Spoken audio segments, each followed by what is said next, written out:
Sr. Presidente, senhoras e senhores deputados, permitam-me que comece por cumprimentar a todos e desejando também votos de um excelente trabalho e neste novo ano parlamentar que agora iniciamos. Em primeiro lugar, devo dizer que me parece ser evidente que vivemos um momento muito particular e onde a questão de layoff tem de ser vista perante um determinado enquadramento. Naturalmente que os direitos dos trabalhadores têm de ser absolutamente respeitados, mas é igualmente necessário recordar as dificuldades com que vivem atualmente as empresas e termos noção de que a rúbrica de custos com pessoal é das que mais pesam nas contas de qualquer empresa. Ora, sem atividade económica e sem receitas, não há forma de garantir o pagamento de salários sem que existam apoios ou medidas para atingir esse objetivo. Face à situação de emergência criada pela pandemia, o regime de layoff simplificado foi a única forma de manter os postos de trabalho. Caso contrário, a falta de liquidez levaria a que muitos empresários fossem forçados a optar pelo encerramento e por despedimentos. Mas esta medida, aplicada no momento inicial e de forma urgente, não é suficiente para enfrentar a crise que temos pela frente. Aliás, reconhecemos que o próprio apoio à retoma não é suficiente, razão pela qual menos empresas a ele recorrem do que recorreram anteriormente ao layoff simplificado, mas fazem-no sobretudo porque neste momento não há perspectivas de uma retoma a curto prazo que garanta a sustentabilidade das empresas e do emprego, e mesmo as linhas de crédito a que muitos recorreram representam por agora apenas um encargo, pois muitas empresas começam agora a suportar os juros com algumas destas linhas. Nem todas eram bonificadas a 100%, a taxa de juros a 100%. Além disso, o prometido fundo perdido apenas poderá existir caso se mantenham os postos de trabalho por 18 meses, algo que nos parece muito improvável.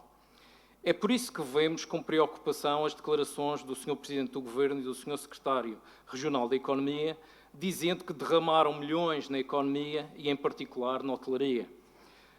Mas não só não corresponde à verdade, como, aliás, é fácil perceber que essas verbas não existem no Orçamento Suplementar da região para 2020, como nos deixa profundamente preocupados este desfazamento entre o discurso do Governo Regional e a realidade das empresas e dos trabalhadores.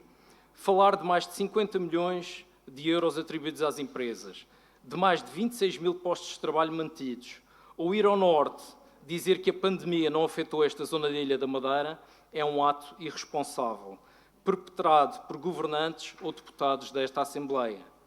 Os 55 milhões foram um crédito da banca. Os postos de trabalho mantidos com apoio a fundo perdido de medidas nacionais aplicáveis a todo o território e, naturalmente, à Madeira, como o layoff simplificado, e o Norte vive uma situação de incerteza dramática em relação ao próximo inverno turístico, depois do mercado interno ter disfarçado a crise, mesmo sem atingir números de verões passados, tal como acontece com o Porto Santo e, atrevo-me a dizer, com toda a região autónoma da Madeira. Dizer que foram atribuídos, em média, a cada trabalhador 2.233 euros e que o dinheiro está a chegar aos trabalhadores, como disse o Secretário da Economia, é pior que faltar à verdade. É instigar trabalhadores contra empresários ou mesmo gestores, que são também eles trabalhadores e que temem igualmente pelos seus postos de trabalho e pelo sustento das suas famílias. Mas convido o Sr. Secretário a dizê-lo aos trabalhadores das unidades hoteleiras que estão em layoff, ou pior, em processos de despedimento coletivo. Depois de instigar uma guerra verbal entre portugueses, os da Madeira com os do continente, agora instigam-se quesílias que colocam madeirenses contra madeirenses, no momento em que se exige responsabilidade, ação e decisão.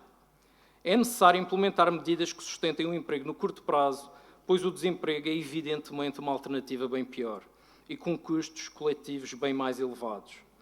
Como já disse, as medidas de apoio à retoma, quer regionais, quer nacionais, não são suficientes. A nossa autonomia permite-nos tomar decisões relativamente a esta matéria e incentivar um setor do qual depende mais de 17% da população ativa e que tem um impacto tremendo em tantos outros, seja com recurso ao endividamento no curto prazo, reivindicado e autorizado, seja desenhando sistemas de incentivos com recurso a fundos comunitários que se avizinham, é fundamental manter os níveis de emprego na região evitando que uma crise sanitária, hoje já económica, resulte numa grave crise social. Continuamos a ouvir críticas à inexistência de solidariedade e de fundos comunitários, ignorando propositadamente que a Madeira, embora tenha direito aos mesmos, não pode exigir aquilo que ainda não existe. O que se ignora, ou desconhece, são as medidas regionais a aplicar com recurso aos quase 500 milhões de euros de endividamento, esse já autorizado, que eram omissas no orçamento suplementar e que continuam a não existir. Críticas, umas mais justas que outras, temos ouvido com frequência. Medidas, soluções e estratégias, dessas nada de novo se conhece. Muito obrigado.